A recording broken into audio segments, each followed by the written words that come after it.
Hi guys, welcome back to my channel. I'm Desmond. Today we'll continue to play Pervader Part 2. Let us go through all the options again. First one, how come we are getting a shipment from the wash? Do they even know you are Pervader? Okay, second option, what kind of magic can you do? Third, can I learn magic? Fourth, I'm not a Pervader, would I need magic to do this job? Fifth, can I get a raise? I think the most important question should be the first one. Do they even know you are a Pervader? They know, it's true. The Inquisition and their Severin Wash have no love for my kind, and neither do I theirs. But I'm stuck having to serve them. Okay. Harvey, what do you mean you have to serve them? I thought it was just a shipment.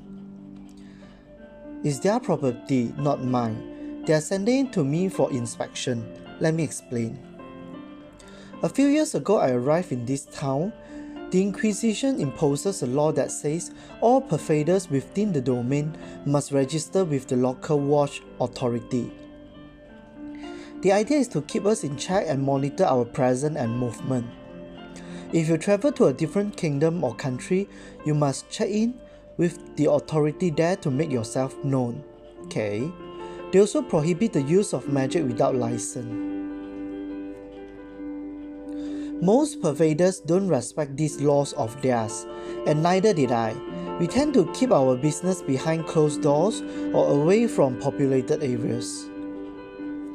I was caught and arrested after working in this shop for a few months without their knowledge. They would have charged me with a crime for not alerting them. Instead, I was offered a deal. They would look the other way and not bother me, but I would have to work for them. Pervaders like me are used to inspect contraband for enchantments. The watch itself doesn't have the ability to do it effectively. Is that why they are coming now? They want you to check for enchantments? Yes. About 15 years ago, the Inquisition put in place an embargo on enchanted goods across their domain. That is to say Pendragon, your country of Adani, and Chisma. Some of the Sultan fees of Oritane are also part of the domain. Their region included, although the exact jurisdiction is a mess and unclear. Not-enclave ships used to move a lot of enchantments back then. They have been suffering from the Inquisition's restrictions. Now there are black markets everywhere. Even though not-inlay is no longer trafficking enchanted goods, you can still find many of them across the domain. So when the watch catch something suspicious through customs or raids, they send it to me or someone else like me to check for enchantments. Oh, I see. Okay, I will go to... I'm not a pervader, would I need magic to do this job? Let me explain. There are two types of enchantments. One of them is the type we create today through our current understanding of magic, like the one I show you. Simple, practical, easy to use. There is a market for crafting these items, but the market is saturated, and yes, you need to know magic. As far as identifying them goes, it is something any pervader can sense easily. Without that sense, you won't be able to do much. The other type of enchantment is a completely different beast. Old era enchantments. The power they contain is so arcane that it's impossible to create the kind of magic today. We cannot even understand it. So many enchanting techniques have been lost to time. If I were to hold an old era wand in my hand, I would barely be able to sense the shape of its power, much less tell you its use. Researching ancient enchantments is more contextual, more like a puzzle. Oh, interesting. It's a marvelous thing to study and quite traditional in its approach. Knowing magic is of little help. You may very well surpass me in that department one day. Are those old enchantments better? They are beyond battle. They are masterful. Masterpiece.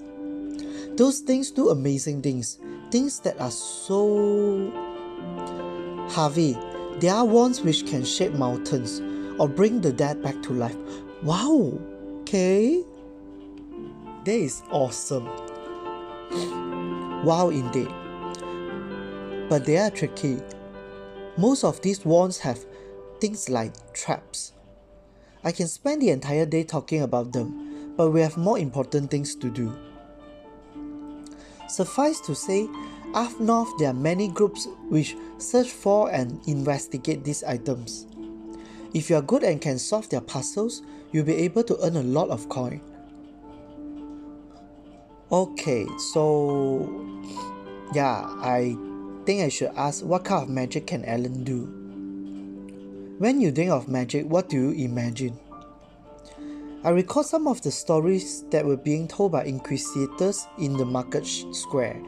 They were evil tales of robbery, murder, and all kinds of terrors. Although the crimes were many, throughout all of those stories I recognized one common theme. Fire. And Alan slowly nodded.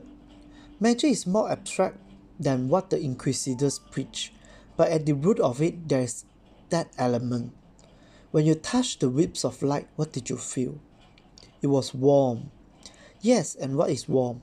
Warm is energy. Energy is movement. That which is warm, move. That which is cold, stays.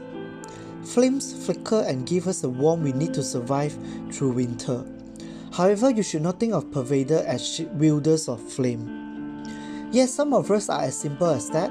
Those are the ones we call firebrands. But each Pervader has inherent affinities for different forms of magic. For example, my affinity defines me as something we colloquially refer to as a rebel. He moved his hands and lips yet again to conjure a spell. This time he materialized a floating block between us, about the size of a boat. Wow, okay. It stood vertically and was pure black. No light came from it or reflected off it. It almost looked like a hole into a dark room rather than an object. One of my powers is that of rejection. Touch it if you will. My hand approached and touched the surface. It felt remarkably even and slippery, neither cold nor warm, although there was warmth around it. I tried pushing into it, but it would not budge. I tried wrapping my hands around it to pull it or nudge it in any way, without success. Neither light nor sound, nor any kind of force can pass through it. How? What is this thing? What you're holding now is pure manifested rejection. Oh, this is awesome. Try as you might, you will never be able to move this object, even if you had 100 men to help you. Through magic, a Pervader can bring into existence many things, even things that seem abstract or immaterial. As I was struggling in vain to test the truth of his words, the thing vanished and nearly made me stumble to the ground. Alan had removed the block. Okay, so his skill is quite useful, his magic. I regained my composure and looked back at Alan, feeling a bit silly. He gave a sly smile. That strange thing taunted me to play with it some more. Is that useful? It can be. Anyway, now is not the time to learn about magic. I can tell you more about it later, if you are interested. Oh, of course, this question, can I learn magic? Oh, you want to learn magic now? I'm just asking if it's possible. Well, unfortunately, no. Not unless you're a Pervader yourself. Lame. It's probably a good thing that you are not. Anyone who does not have to worry about the Inquisition should count themselves blessed. But what does it mean to be a Pervader? It's an innate thing. Nobody knows they are a Pervader until they awaken to their power. Truthfully, you or anyone else could be a Pervader that simply hasn't awakened yet. How old are you? 20 and 4. Oh, I'm so young. If you were a Pervader, it would be a very late awakening. No, don't think you are one. Ha ha ha, you never know. I'm the leading hero of this story, am I right? Very few people turn out to be Pervaders, about 1 in 10,000. I believe count yourself among the lucky many. Am I really? I think most people would like to be able to use magic. Most people wouldn't know what they were getting into. Can I... Okay, let me finish all the questions. Can I get a raise? Alan chuckles and slapped the desk, amused by my question. Sure, why not? The other matters I spoke about seem more important, but I guess that just shows my ignorance. I should not expect my worries to be yours. Well, I just wanted to make sure. Waging all the options, I understand that demands respect. Origin makes us all coin conscious. You need not worry about money, there's plenty to make in the future. If you want to work out your pay, we can do that later after this silvering watch business is over and done with. Yay, pay raise! I like you and want you to stay here, but don't abuse an old man's sympathy. Harvey, let's come to a fair agreement. Okay, thanks Alan, I don't need to ask any more questions. So have you decided? Yes, of course, I'm going to stay, Alan. He breathed a sigh of relief and brings his hands together. Thank you. You could have told me earlier, I would have heard you out. With the benefit of foresight, we would all choose better path. The Inquisition preaching has made it difficult to find people I can trust. I had to take my time and figure you out. That upset me and made me frown. I wish you didn't have to hide this from me. It seems I was right to put my faith in you. I'm so glad I can put this behind me now. We smiled at each other. What a strange turn of events. Alan had appeared throughout all this like someone who wanted my approval. In a world that makes sense, it would be the other way around. Now we should get back to business. Those watchmen will arrive later today and we need to get ready. Come round here and have a look at this. I complied, moving next to him behind the main desk. This is the delivery notice. You see here, there are 4 dray worth for us. So many. He made a sweeping gesture across the main hall. There's too much clutter in here. We need to make space. Everything which can fit through the hallway needs to be put in storage. Okay, why not put the shipment in storage? It's not staying here long, and most a day or two they want me to check what they have before sending it off elsewhere. That's why I want it in front, so we can go through it quickly. All this trouble for one contract. I hope they are paying well. A pittance. This isn't done for money, but for upholding my end of the deal. It upsets me that Alan is being kept on a leash by this watchman. He doesn't deserve to be treated this way. When is the shipment arriving? It's never a certain thing when it comes to ship. They're expecting to land in the afternoon. Bad weather could delay their arrival. In any case, we need to be ready for whenever they could snow up, and the earliest hour is noon. Get to it. Be very careful. Let's not break any more vases, shall we? Sorry about that again. Don't forget to clear enough room in storage before you start moving these things. He turned and picked up his cloak from a hook on the side wall, then headed for the exit. You are leaving? I need to speak with the harbour master. The Silvering Watch wants this to go as quickly as possible, so they will want to have clear mooring for when their ship arrives later today. Notice of the ship's arrival should have reached the port already, but there has been a change of leadership in the port and they may not appreciate the need to show deference and priority to the watch. I mean to avoid any senseless friction for the good for everyone in town. I'll be back soon. Don't dawdle, but don't rush. I won't. With a nod, he turned and went out the door. Alone. I took in a deep breath and looked around the shop. It took me a few moments to realize the significance of the situation. He trusts me to keep this place for him while he is gone. We met only a month ago and now he trusts me. A dark thought peered through me. I could grab anything in here, fill my hands with treasures and run away. There would be enough carried wealth to make the trip back home and purchase land for each of my brothers. A lot of these items I have no idea of their worth, but they are baubles of gold and silver, things that would easily turn into precious coin. I could secure a future that way. ... But shame washed over me and my stomach turned. I'm not a thief. This man had rescued me from nearly ending up on the streets. He gave me something to look forward to.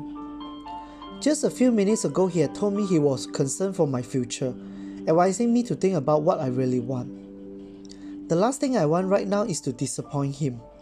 I shook my head. These are the dark thoughts of a poor, desperate, hungry soul. That is not my way. Refocus on the task. Harvey, leave this darkness behind. Alan trusts me now. I muttered the words to myself and I felt the scene within me fade and transform into something good. He trusts me now. I will not disappoint him. Yes, you shouldn't. My eyes sweep over the main hall once again, this time with intense purpose. 4 dray worth. The small display cabinets would have to go first. The large counter islands and cabinets would not fit in storage, so they will need to be set aside, taking as little space as possible. I stepped through the doorway and made my way to the storage room.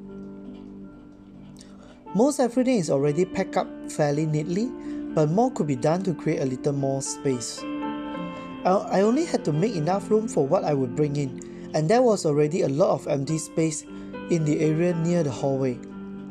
There is no need to put things all the way back near the back exit, although I could scooch a few things over in that direction.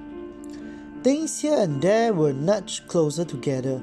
Crates would be stacked on crates, but not so high that you would risk tipping them over if you happen to trip into them. Then I returned to the main hall and started the transfer. I did not rush. Each item was moved in a timely and safely manner. Many of these trinkets were fragile and required careful handling. Every door frame, every stair, every creaking floorboard had to be considered.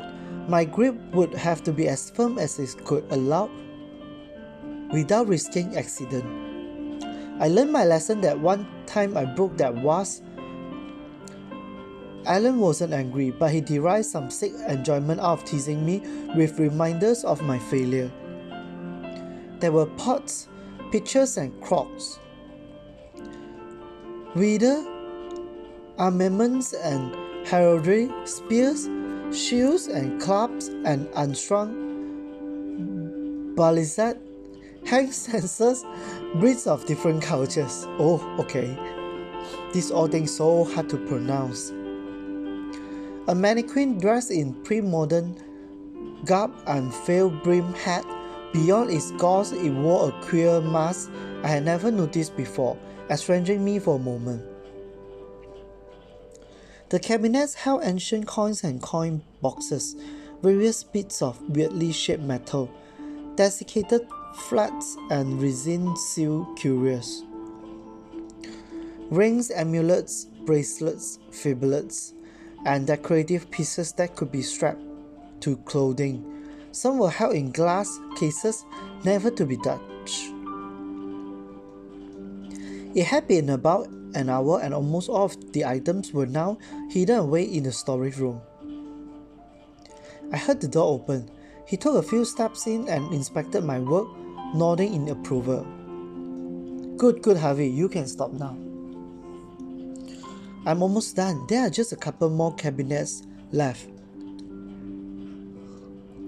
Don't worry yourself, I'll finish up in here. There's something else I need you to do. As I walked over to him, he held out his hand. In his palm was a ring and a small pouch. I took them from him and noticed the pouch jingled with the sound of coin. Head out into port and await the ship. It will come in on the near wharf. Look for the silverine pendant above the sails. Do you remember it? Yes, the 2 stars. Wait by one of the terraces. Grab yourself something to eat while you are there. Your rumbling belly unsettles me. Don't tell me I don't pay you enough to feed yourself. Sorry, I skipped breakfast. Alan shook his head with scolding disapproval and sighed. Meet with their commander when they disembark, and bring him here. Show him the ring so he will know you work for me. They should send their men to carry everything here, but help them out if they are undermanned. As he gave me instruction, I began to feel a little anxious. My eyes lower into the ring. Studying it, self-doubt starts to weigh me down. What's the matter? It's nothing. I've never dealt with people like that before. A commander of the wash. Wow. Are you sure I should be there to meet them instead of you? What if I say something stupid or stumble over my words? I don't want to embarrass you. He puts his hand on his hips and gave me a queer look, as if I'll say an obscene joke. Harvey, you are one of the most well-spoken lads I have met.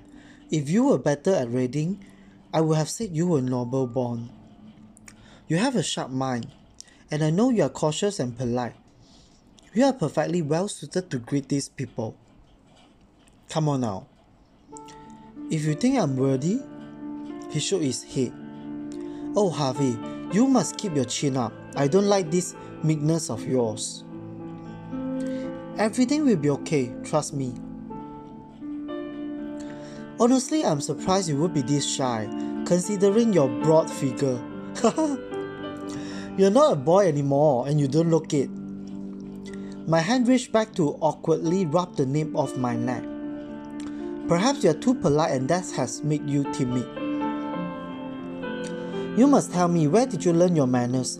They are more than fit for purpose, if a bit excessive. Memories of home. My gaze shifts to the empty floor as I recall a scene. My father holding my boyish hand and guiding me through the crowded streets to get closer to the voices. Father would take me to watch the podiums when he had time and send me there when he didn't need me. He wanted me to listen to the wise men, inquisitors, and the Duke's heralds. They spoke on many subjects. Sometimes they would hold debates and argue for half of the day. When I returned home, Father would ask me to retell what I had understood from them. Is that so? Your father was keen to mold you for some thoughtful office then? No, I had too few years of schooling. Father couldn't afford it. I lived on a farm when I was young, then my family moved to the city. We simply worked flour and bread. My brothers and I all helped. I think he expected one of us to take up the mantle, but almost all of us left. You rose from the field and bloomed in the city. Happened he had high hopes for you. Yeah, I agree. Even though Harvey father didn't have any money to afford education for Harvey, but he tried his best to educate Harvey in a different way. Whatever the case, you have grown into a man suited for matters like this. That shines through, yes. I don't feel like I am. We must work on your confidence. I agree. In any case, these men who will be coming here are mostly soldiers. The watch doesn't allow nobles to join their ranks, at least not unless they renounce their titles. Oh, okay. So you don't have to give them any special treatment, except the commander whom you should refer to as Sir. Other than that, you don't need fancy protocol. Let me share with you something else that might calm your nerve. Although the watch is against Pervaders, They have in the past tried to maintain good relations with Pervader communities. We were cordial for quite a while. Now the watch doesn't have many friends among Pervaders. Even fewer among them are expert in enchantments. They have been stumbling lately and have ruined the goodwill they had managed to foster. I'm probably one of the few people they can still appeal to. Because of this value I now hold, they will treat our relationship with care. So when you see them, know that their leniency with me will have generous bounds, and that you are an extension of myself. Alan smiled at me and patted me again on the shoulder, then headed for the back office. There were no ships on the horizon when I left the wharf, so it will likely be at least an hour before they arrive. You have some time to spare, but don't be tardy. And don't forget to feed yourself. Alan is such a generous and kind man. The ship will arrive much later than expected. It was nearing sundown and I had eaten twice already while waiting for the client. Out on the docks, I recognized several men from the worker camp. I felt a bit strange sitting there looking at them. If Alan hadn't offered me the job when he did, I likely would have been out there with them right now. Jonah was there too. We waved at each other. He was too busy to stop and chat though. There were a couple of ships in the port when I had gotten there, but as the day went on they departed and disappeared over the horizon. A ship came, fast and tall.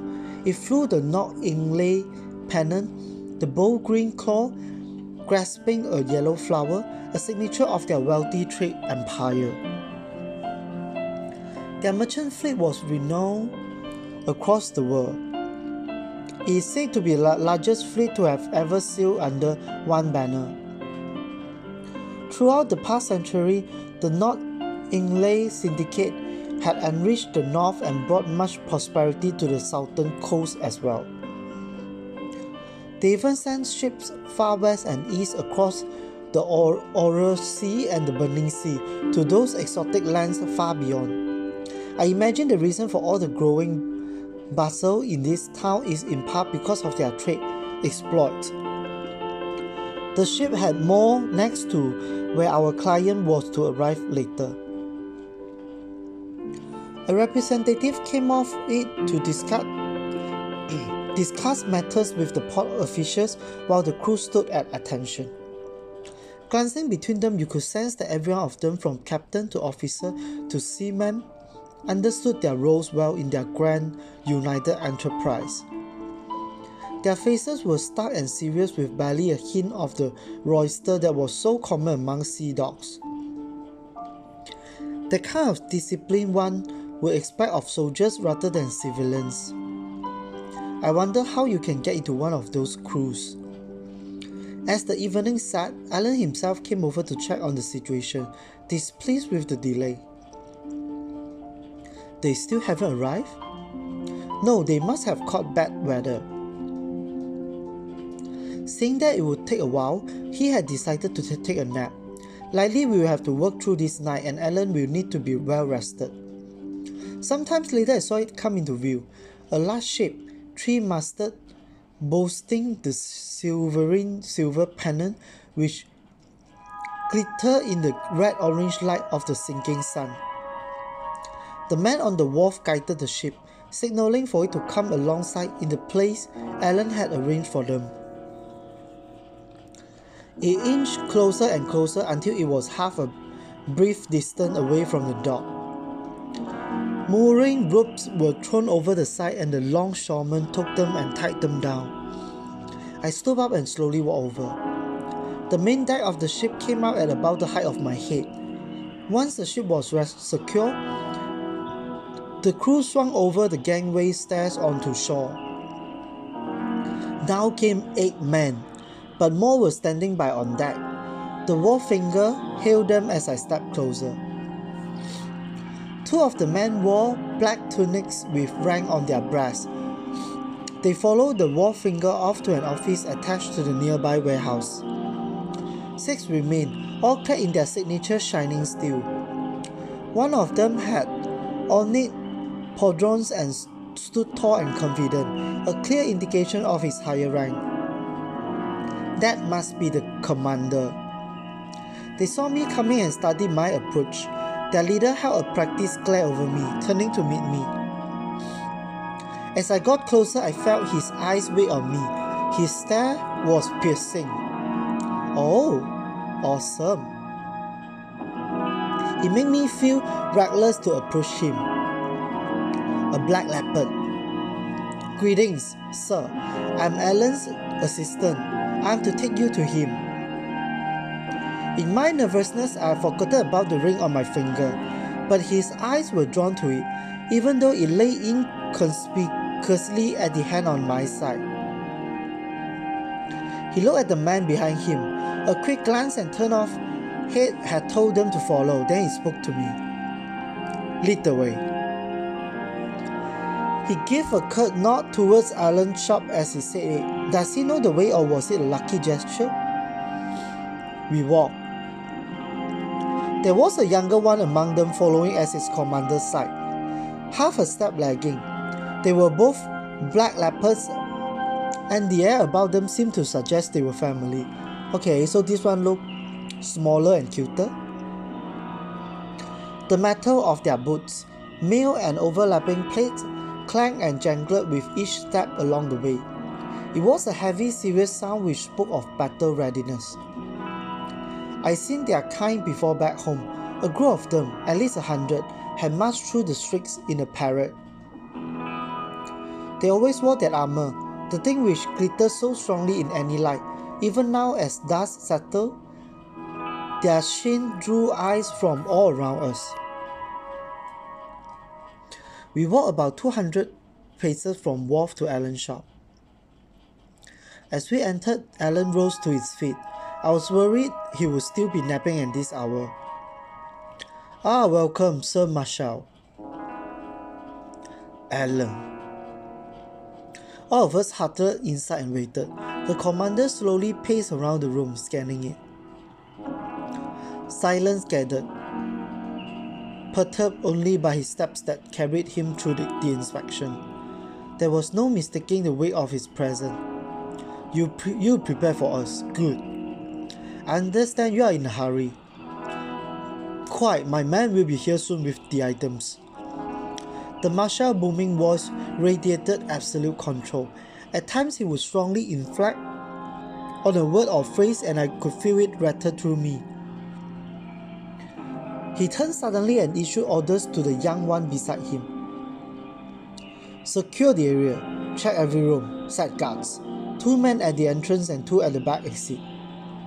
The young watchman nodded and quickly set out to carry out his order. Why the young one looked so sad, his face? Sir Marshal, I remind you that I will need space from your men to work. Of course, after they clear your establishment, they will be posted outside. You will not be disturbed. So many men to guide their cargo. Were they afraid we would steal from them or play some trick? Doubt seized me. There were gravity in the martial commands which I chalked up to a display of authority, but perhaps there is something deeper there. I looked at Alan. My face must have betrayed my misgivings. He glanced at me through narrow eyes, gave a slight nod and wave of the hand as if to tell me that all will be fine. The men went about the shop, looking and tracing their hands across the walls and surfaces. What a strange thing to see. It's like they were hoping to stumble upon a hidden ghost. I walked over to Alan so the others would not hear. What are they doing? They are searching for magic. Somehow his answer didn't seem any better than my ghost idea. They know Alan is a Pervader. Do they think he cast some wicked spell? I guess they don't trust him enough. Maybe it's standard procedure. I wonder what it is they are doing exactly. These men were trained to fight against magic, so I don't doubt that they know their duties well. My questions remain regardless. I will ask Alan about it later. Young watchman, the building is clear, Sir Marshal. We will secure the perimeter. The watchmen were led outside by the younger one. Just then the first crates were rolled in. Alan instructed them to place everything along the wall. How long do you expect to take? A quick check of every item should give me the preliminaries, filter out the magical from the mundane. Going through everything, it should take us past midnight. After that, if it is as you say in your letter, I can't say for sure. We have to see what we are dealing with. I see. The Marshal allowed himself to sigh. We cannot stay here long. We will be departing by noon tomorrow, perhaps sooner. Do what you can until then. I shall wait outside. He suddenly looked at me. I felt naked. His harsh eyes bespoke of something terrible and powerful, a soul of unshakable will with a purpose that could not be subdued. Okay, does this Marshal has interest on me? He held his piercing gaze on me as he spoke to Alan. Is he staying here? Yes, Harvey is my assistant. Is he a pervader? No. The Marshal glanced back at Alan, then returned his eyes on me, studying me once more. I would not bring a pervader before you in secret. My heart is racing, but I cannot move. This man is thinking me a pervader. I wanted to protest, but I knew it was foolish to say anything. The watch arranged terrible fates for condemned pervaders. They were locked up and tortured, tied down in dark cage for vermin to eat out the soles of their feet. They were fed rotten or poisoned food, and lengths of skin were cut from their arms and legs. They would inflict lashing and rub nauseous mixtures in the wounds to cause cruel and painful infections. Seriously? These were the dark whisper one would hear whenever an inquisitor stirred the locals. Could I even prove I was not a pervader? Do they even care if you are innocent? What would I do? What have I gotten myself into? ... But then he looked away. No, you would not be wise to do so. The Marshal walked out into the dusk. I looked down and saw my trembling hands. My mind was swirling with disturbing image.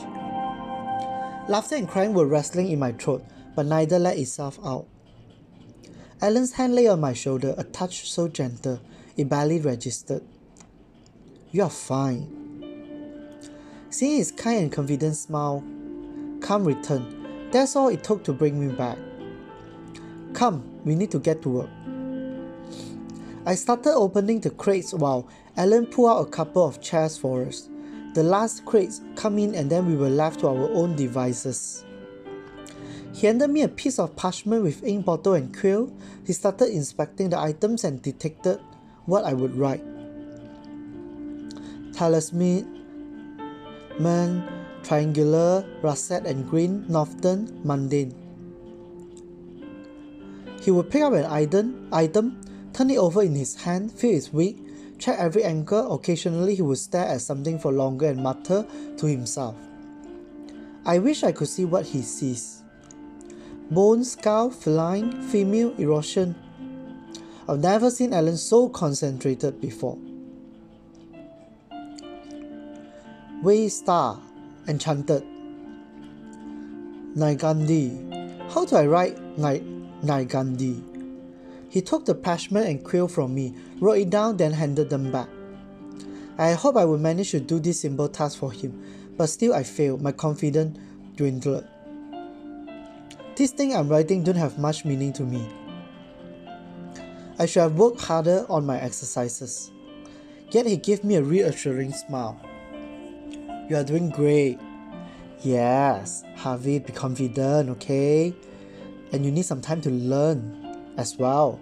He pulled out a large plate of metal from one of the boxes.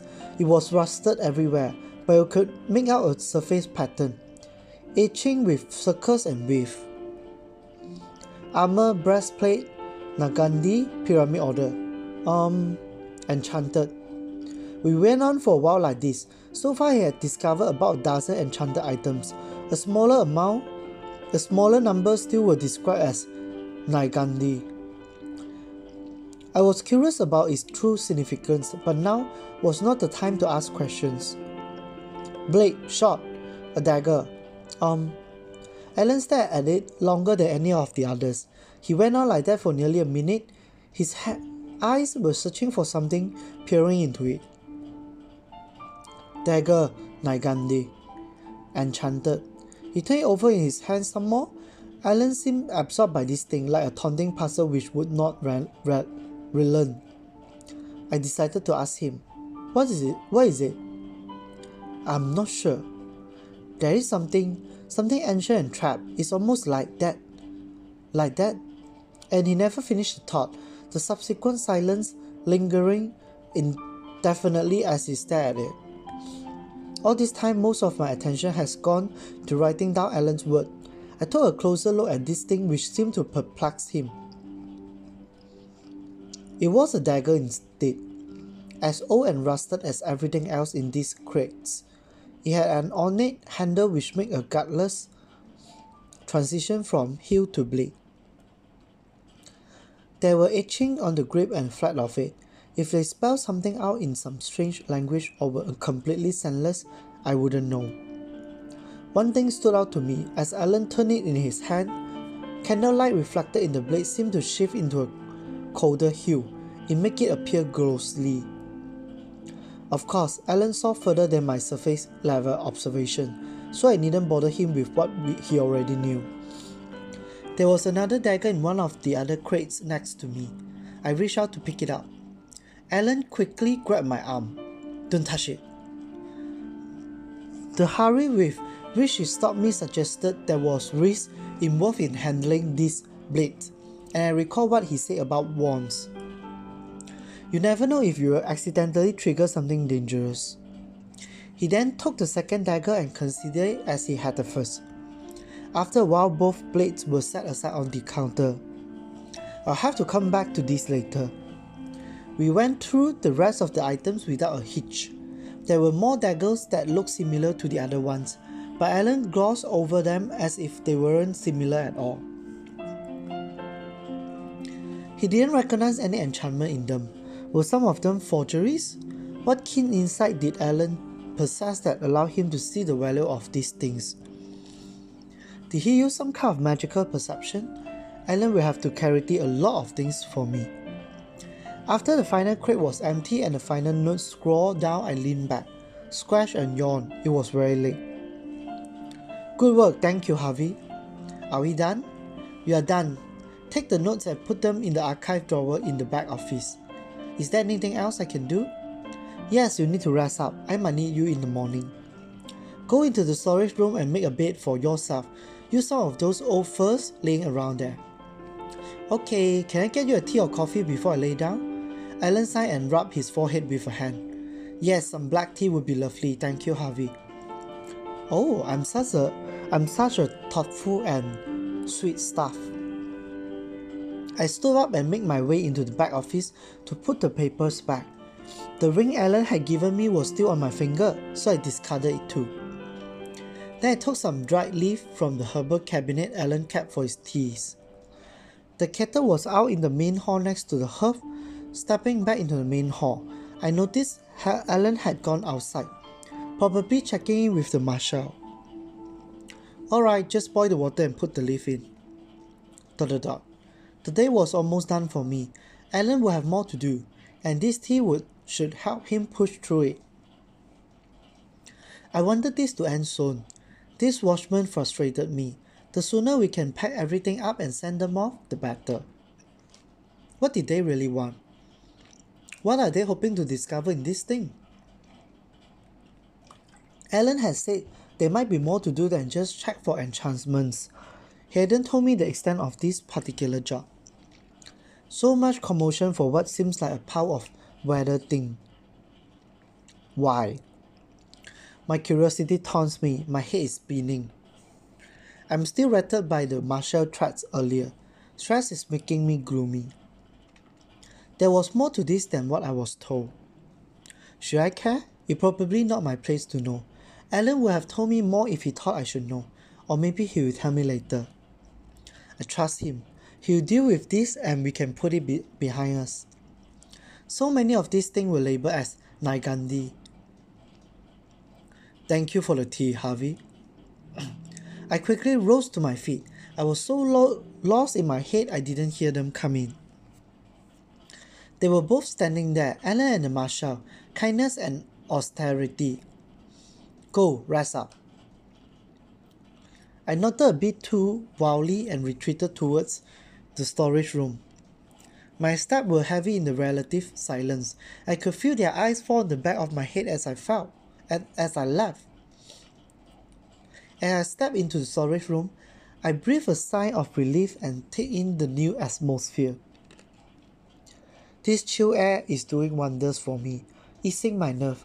Although summer was ending, it still carried warm and damp night. Not in here though. Perhaps I can convince Alan to let me sleep in this place instead of the camp. I'll miss Jonah, but he'll be leaving soon anyway. I make my way to the far corner, carefully maneuvering between the crates. Beyond the back door exit came the clink-clank sounds of heavy armor. Two of the watchmen were standing guard. Tonight I will have my own guards, like a king sleeping in his kingly bed chamber. I allow myself to think these silly things. It makes it easier to calm myself down. The staff in the back make a cozy alcove perfectly suited for bedding. The furs were gathered folded on top of an old chest. I threw them around the floor in a man-sized pile. Finally, I resigned myself to crash into it. I kicked my boots off without a care for where they would end up. Somehow this feels more comfortable than a bed. I turned to look up at the ceiling. Through the narrow window up the wall came in the light of the night, a blush ray that cut flatly across the room. The air is filled with something serene. Little stars of dust dance above me, performing for the moon and the darkness and all things ancient around me. I sank into a feeling of safety. My eyes are closing. I will drift away. A creaking noise. My eyes opened. The sound came from further inside. Someone had stepped on one of the loose boards by the door which led to the main hall. Without moving, I take in my surroundings. The light of the moon is now shining down next to me. Time had passed. It could be Alan or one of the watchmen. However, those steps carried themselves with stalking finesse. Alan did not have that grace, and the watchman sounded of metal. I slowly lift my head to see what I can see. Oh! Through the mass of huddled junk around me, I could spot them. Two people dressed in dark wrappings, sneaking. It was too dark to recognize them, but I recognized they were dangerous. The breeze is warmer than before. I checked, and the back door is wide open, inviting the nightly summer heat. The watchmen were no longer there, or they had been silenced. I looked back and the intruders were gone. They had stepped into the main hall. Oh my god, intruders! Stand up, Harvey. I need to warn Alan or the watch. Should I go out the back? No, what if there are more of them waiting outside? What if Alan's in danger? I stand up and scurry after the intruders. My barefoot steps wouldn't make such sound on the stone floor. Past the doorway is a narrow passage that leads into the main hall. We had to climb 3 wooden stairs to get there. That is where they had made their noise. Although they were sneaking, they didn't know where things creaked, but I did. Ascending the step, I make sure to skip the noisiest middle one. I heard them before I could see them. Either Alan isn't there or he's. My head gently leans inside, risking a look. Their backs were turned and couldn't see me.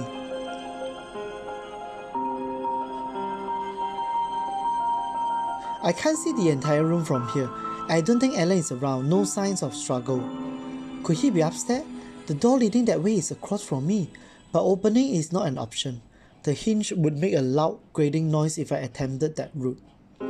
I mentally scold myself for not getting around to greasing them earlier. Refocus on the intruders. They were speaking in hushed tones. Found one. There's one more, keep looking. They're rummaging through the crates. Of course, thief. If this is what the Wash feared, they were right to do so. What happened to the guards in the back? Should I have checked? What am I thinking? This is a dangerous situation. I need to find a way out.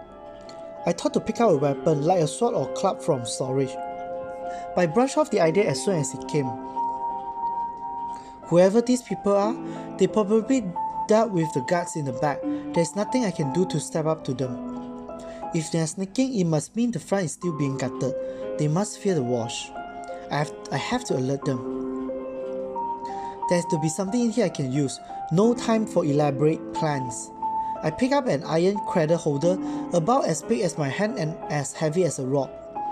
This should work. Sneaking my way back, I noticed they're still busy searching. Most of the items Alan had checked are no longer out in the open. He must have put them back in the crates. I looked ahead through the main entrance. The door was closed, but that worked out for me. The glass would be harder to strike if the door was open. It's about 20 feet away.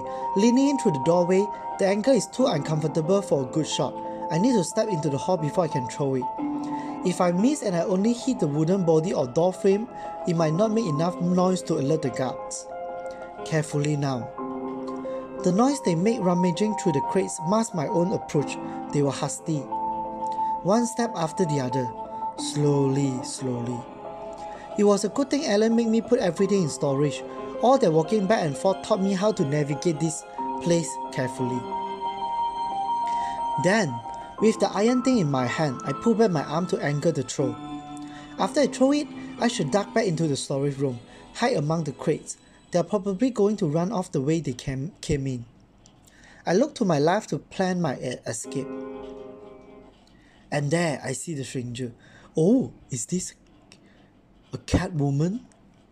We both lay still, hanging on to that tottering moment before things turn dire. My heart races. Last chance, Harvey. Suddenly I felt like I had crashed from some great height. My muscles strained. Something hit me and launched me halfway into the main hall. The world is upside down and blurry. My legs, arms and back dragged against wood. Splinters cutting into somewhere above the elbow, and then I knew I had fallen to the hardwood floor. There is another pain. Something inside of me is broken or twisted, and it scares me. But beyond all that, I could hear the glass shatter. Me, bastard! What was that? You missed one! We have to run, go! No, it has to be here. As I hear them panic, I'm coming out of my daze. I see them more clearly now. Their outlines have turned solid, but their masks still conceal their faces. They were mustering noises outside which convinced me I had done the right thing. Are you mad? We need to go. No, bring him here. We can use him as leverage. We have one already. Please, let's just go. Bring him. Foxy stranger. I'm not sticking around this cursed place. You are on your own, makery. Damn you, Wish, come back here. I began to move. Although it was not my movement, my legs were being dragged across the floor as if I was falling toward the intruders in the middle of the room. He grabs the back of my shirt and forced me to sit up. Then I felt something cold and sharp pressed against my neck. Don't move. Keep them busy. We will blast out of here once I have it. Although I had come out of my daze, my body lagged, unable to protest what was happening. My skin feels sensible, rough and rigid, and my muscle ached in a state of disturbing numbness. I couldn't budge and everything seemed 10 times heavier, harder and rougher. My clothes appeared to be frozen, fixed in place, like rigid armor that had wrinkled into a fossil shape. Finally, the door burst open and they barged in. The young watchman from before came in with 4 of his companions. Alan pushed in after them. Harvey!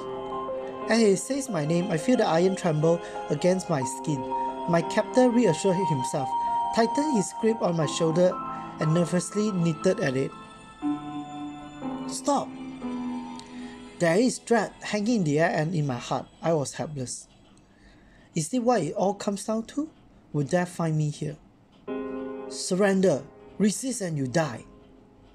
The other one continued to rummage. Stop that right now! The two thieves were unsure of themselves. My captor tightened his grip again and shuffled in place.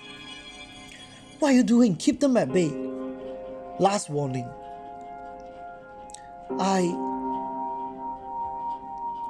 The watchman charged forward.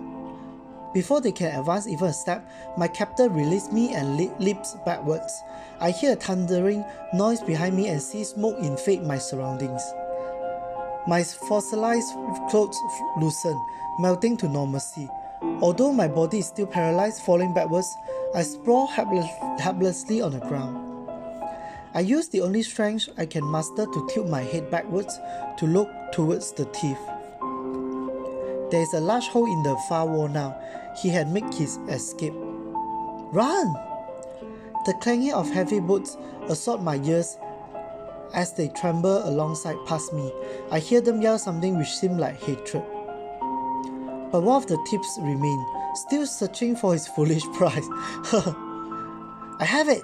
And he pulled it out, the puzzling dagger. His victory was short-lived, however. I saw the onset of fear in his eyes as one of the watchman's sword had nearly fallen upon him. Reflexively, he lifted the small blade to block the strike. They clashed, grinding metal upon ancient metal, causing an unsettling vibration. Something horrible had been stirred, a rumbling that precluded disasters. The dagger shattered and exploded, shards flying in all directions. A hauntingly white light erupted from its core and bathed the entire world, blinding me. Everything became an accident. The air and dust swirling and spreading, whistling and pinching with pressure. There came a deafening ringing noise that turned into mounting clamor. 1,000 storms roared and crashed, rolling and crashing, one on top of the other in a seemingly endless loop. Over and over again, ravaging waves surged and moved everything around us. The demon sound violated everyone's ears, a scream from hell that froze everyone in fear and pain. My strange feebleness prevented me from raising my hands to my ears to protect myself. As the sound wave washed over me, it attacked and set me off my mental faculties. I felt my mind bleeding, picked apart by a barrage of tiny noise-manifested needles. There was a stinging in my belly as if I had been stabbed. My reflexes urged me to coil into something smaller, but there was no strength in me to do such a thing. So annoying, the voice. The ringing sound was now fading away along with all other signals of reality. I heard and felt their metal bodies crash to the floor.